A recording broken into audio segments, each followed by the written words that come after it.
Next on the news, priests and principals in the Diocese of Brooklyn hit the field for the Collars versus Scholars game on Catholic Schools Night. A step forward in the Senate as lawmakers announce a deal on a gun safety bill. Pope Francis giving refugee children from Ukraine a ride in his Pope Mobile.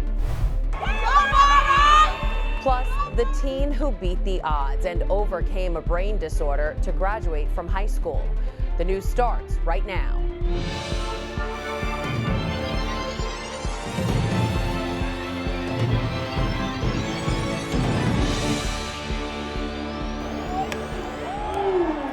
The rivalry is back, and the crowd was on its feet for the Collars versus Scholars game.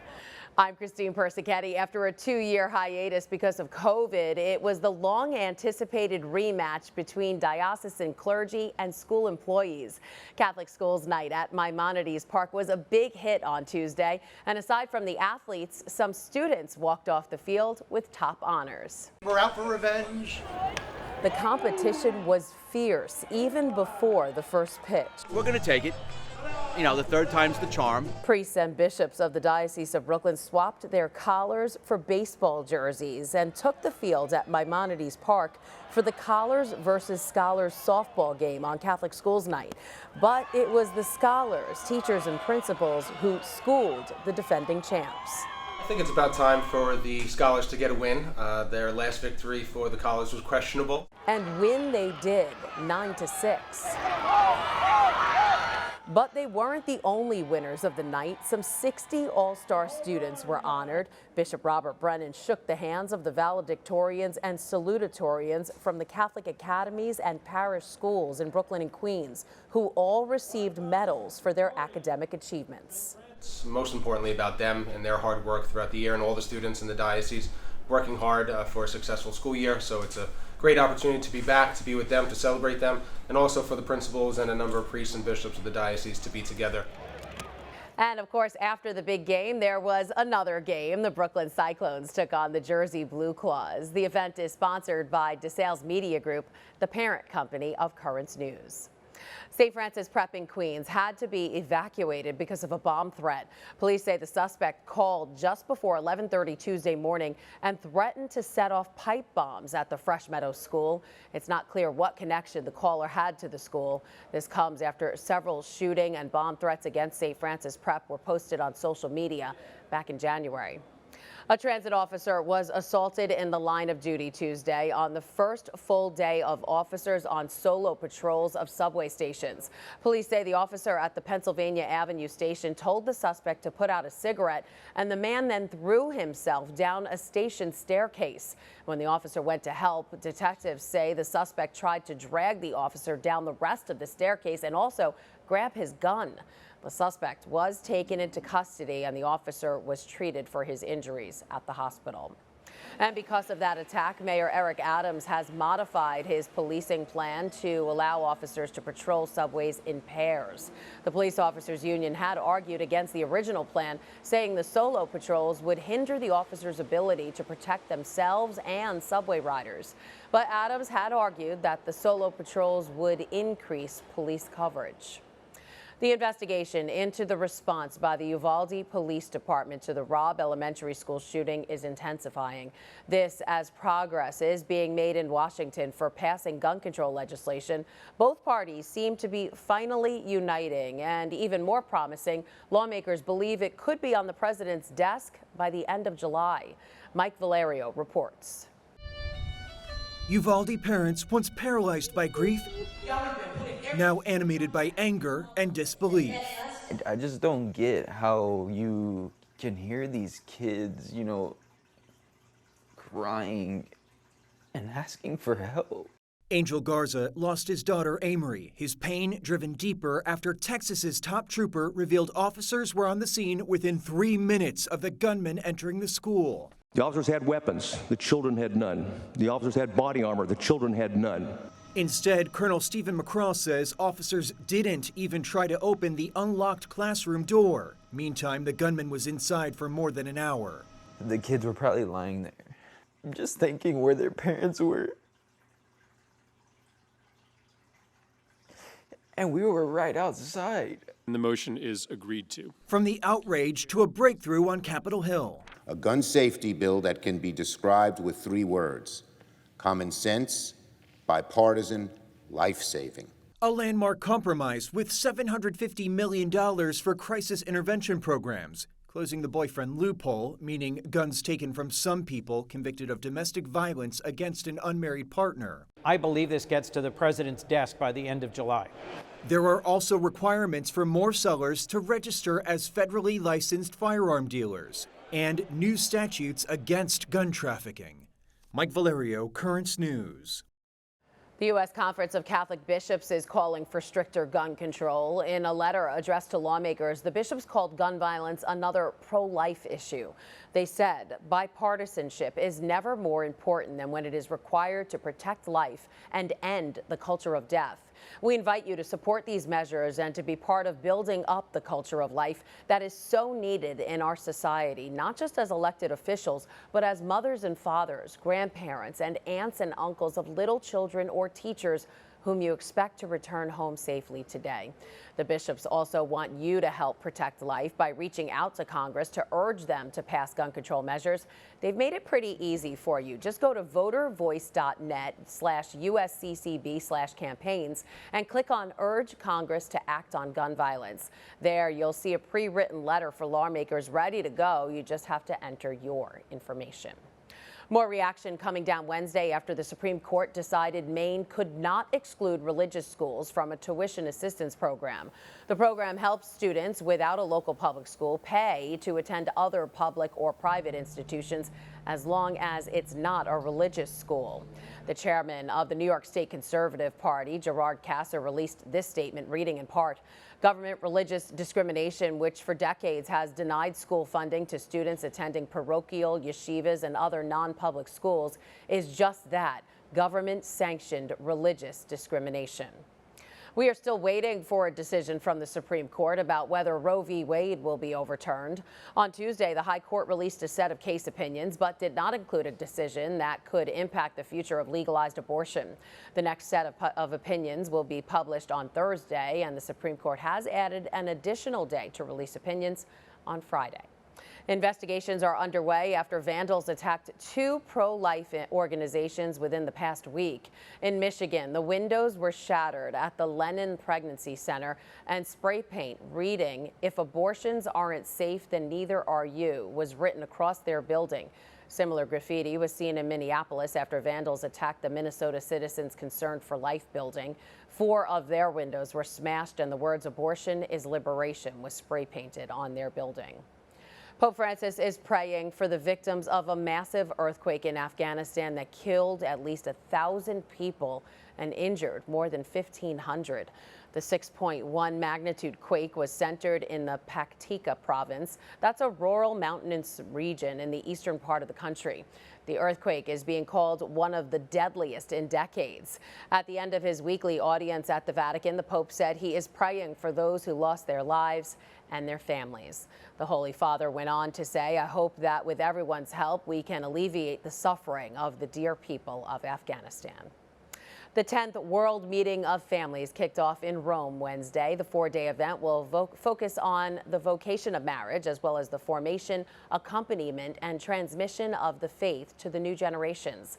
Justin McClellan reports on the preparations happening in Rome ahead of the worldwide event. Everything is ready for the 10th World Meeting of Families, which begins this Wednesday in Rome. Dioceses worldwide will be able to follow the event and celebrate it locally by completing the assignment Pope Francis has given them. L'incontro assumerà una forma multicentrica e diffusa. Negli stessi giorni, ogni diocesi potrà essere centro di un incontro locale per le proprie famiglie e le comunità. The meeting seeks to promote marriage as a primary vocation, stressing that it is as important as the priesthood or consecrated life. Of the 62 guests invited to the talks, coming from 17 different countries, the majority will be spouses, and only 3 will be priests. It is very edifying for us as parents, husband and wife, who have chosen a vocation in the same category as the priesthood or consecrated life. It is nice because it is the families who have made themselves seen. On the first day of the event, there will be a festival of families featuring artists such as Il Volo, accompanied by the Philharmonic Orchestra of the Marche, an Italian region bordering San Marino. The main part of the event will be held in the Pope Paul VI Hall of the Vatican, which can hold 2,000 people. Over the course of the 5-day event, a total of 3,500 people are expected to attend. The speakers will discuss the missionary role of families, the role of the elderly, intergenerational dialogue, and the need for greater support for interfaith couples. Another important message of the meeting is the topic of forgiveness as the axis of the family and the path to holiness. Various Roman parishes are also expected to attend, and they will organize their own activities parallel to the event.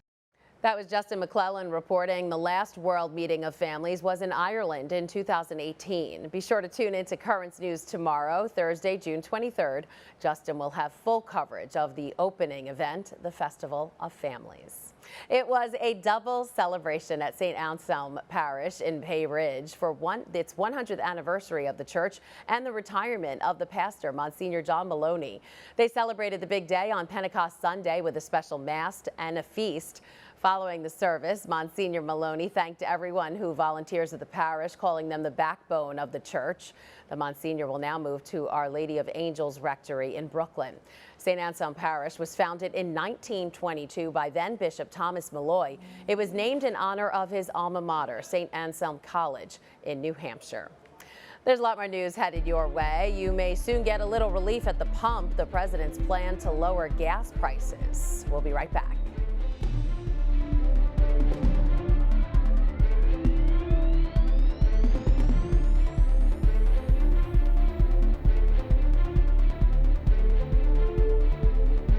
There are now some big changes to the tablet website.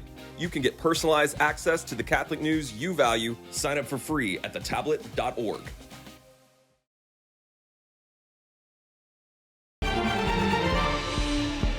Milano. Associazione Arena Artis, Chioggia.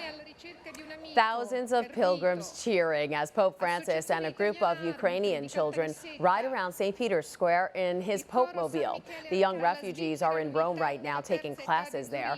During his general audience, the Holy Father reminded the faithful to not forget the suffering in Ukraine. It's been 4 months since Russian President Vladimir Putin invaded Ukraine, and now some Russians are standing up to the Kremlin in their own way. As Fred Pleitgen reports, one priest in Russia has been helping displaced Ukrainians, offering shelter and safe passage out of the country. The church, a single bare room in a former factory in St. Petersburg. But Reverend Grigory Mikhnov-Vaitenko's tiny parish is a humanitarian powerhouse. He's helped scores of Ukrainians displaced by what Moscow calls its special military operation get to the European Union. There are thousands of people because every day, few hundred people go. Most of the Ukrainians sheltering in this hostel in St. Petersburg are from Mariupol, a city almost completely destroyed by artillery, airstrikes, and urban combat. On March 9th, the city's maternity clinic was hit, a now infamous incident that killed 4 people and wounded scores, including Victoria Shishkina, who lost her unborn baby. They did a cesarean operation. There was panic everywhere, but they said they have to save me, she says. They saw that the child had no more vital signs. They tried to pull him out and reanimate him, but the explosion hit me right in the belly, and they couldn't save him. A double tragedy, as her husband Vladimir was also hit by shelling as he was trying to visit Victoria, killing a friend walking with him. I heard a loud ring in my ears and I thought to myself, I'm dead too, he says, but I looked down at my leg and my kneecap had been torn off. I crawled to a fence and screamed, help, help. Vladimir's leg later had to be amputated. Thanks to Reverend Grigori and his network of volunteers, they made it to St. Petersburg where, like so many, they stay free of charge at this hostel waiting to leave Russia. The costs of moving so many Ukrainians, some severely wounded, to the EU are massive. Reverend Grigori relies on donations, mostly by Russian hospitals, companies, business people, and ordinary citizens, some opposed to what Russia calls the special military operation, but afraid to speak out. As he sees Victoria and Vladimir off, they've gotten the go to head to Germany, where Vladimir is set to receive a prosthetic limb. A bit nervous, but also grateful for the chance to start a new life, thanks to the help of Reverend Grigori and his band of supporters. That was Fred Pleiken reporting. Reverend Gregory's relief effort has helped thousands of Ukrainian refugees escape Russia. He says he doesn't fear speaking out against Putin's war in Ukraine. He only fears God. We're learning more now about the latest church attack in Nigeria. The hit on St. Moses Church happened in a complex of villages called Rubu, which is in Kajura County, around 30 miles south of Kaduna City. According to a pastor of the church, this is the third attack against the village this month alone. Reportedly, people are so worried about becoming victims of these terrorists that's why many decided to attend the 7 a.m. service on Sunday. The pastor says when the shooting began, people ran for the forest nearby. 3 were killed and 36 were kidnapped. 2 Jesuit priests were killed inside a Mexican church on Tuesday. The Chihuahua State Attorney General's office says the priests were trying to protect a person who had sought refuge in the church from a drug gang. The gang shot and killed all 3 and then took the bodies afterwards.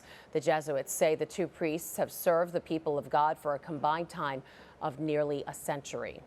Pope Francis expressed his sorrow about the tragedy during his Wednesday general audience, saying, "With affection and prayer, I am close to the Catholic community affected by this tragedy. Once again, I repeat that violence does not solve problems, but increases unnecessary suffering." In his latest effort to combat high inflation, President Joe Biden is calling on Congress to suspend federal gas and diesel taxes until the end of September. The move will require congressional approval. However, lawmakers on both sides of the aisle have expressed skepticism about the plan. The announcement comes just days before millions of Americans are expected to hit the roads for the 4th of July weekend.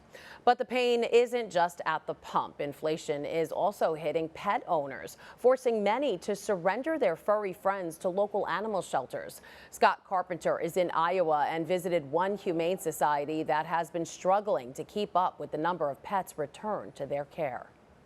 Any of our smaller dogs, people call us every day wanting to surrender their animal.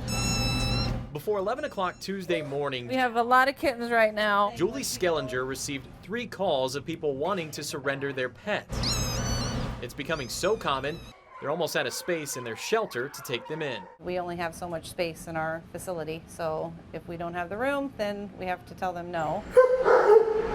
She says there's also an increase in the number of dogs dumped in Warren County. They'll be wearing a collar, sometimes they're even wearing a harness, and yes, they look like they've been taken care of, but I think people we don't want to assume anything and think badly of people, but I think they dump the animals. The Animal Rescue League of Iowa sent me a statement saying, when the economy turns, pet owners struggle with cost, including affordable pet-friendly housing and veterinary care, which are more often now beyond people's grasp. Skellinger is seeing more and more pet owners come in for help with food and supplies. They're embarrassed, and they apologize and say that they just can't afford the cost of the food right now, and so we help them out.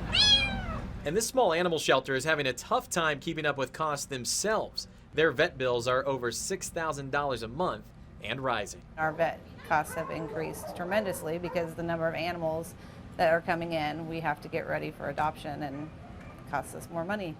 In response to an ongoing pilot shortage, American Airlines is ending its service to 2 New York airports. The airline currently flies from Ithaca Tompkins International and Long Island MacArthur to Philadelphia twice a day. But come September 7th, the company will drop those 2 destinations. The next closest airports near Ithaca with American Airlines service are in Syracuse, Buffalo, and Rochester. More is still to come on Currents News. We'll be right back.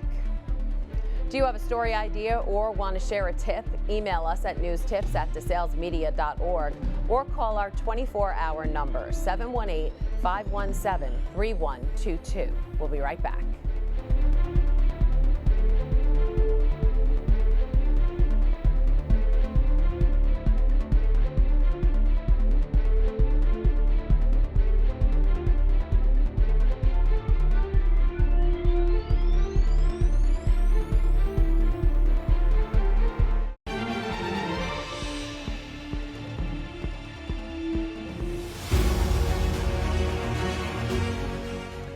can admire the past and present beauty of St. Peter's Basilica without even going to Vatican City. The Museum of the Bible in Washington, D.C. has a new exhibit that explores how the architecture of the world's most famous church has changed over the centuries. It's called Basilica Sancti Petri, the transformation of St. Peter's Basilica, and it will be on display through September 25th. Finally, it was a proud moment for one North Carolina mother as she watched her son beat the odds and graduate from high school despite being diagnosed with a brain disorder. Tamara Scott has their story from Durham. I'm very proud. I'm very proud of him. Tamara Williams moved to tears watching her firstborn, Amari, walk across the stage Monday, because many years ago she was told this day wouldn't come. They said he probably would be a vegetable for the rest of his life and that he wouldn't walk or talk anymore. He may need the G-tube for the rest of his life. After a healthy 2 years of life, Tamara says Amari one day started showing signs of seizures and acting out. Then wasn't able to walk or eat correctly. Doctors diagnosed him with encephalitis. So all we need to do was pray, hope and pray. So we were at Duke for about 6 weeks, running the tests and everything. After we went to Duke, the doctors wanted us to go to Pitt Memorial Hospital in Greenville.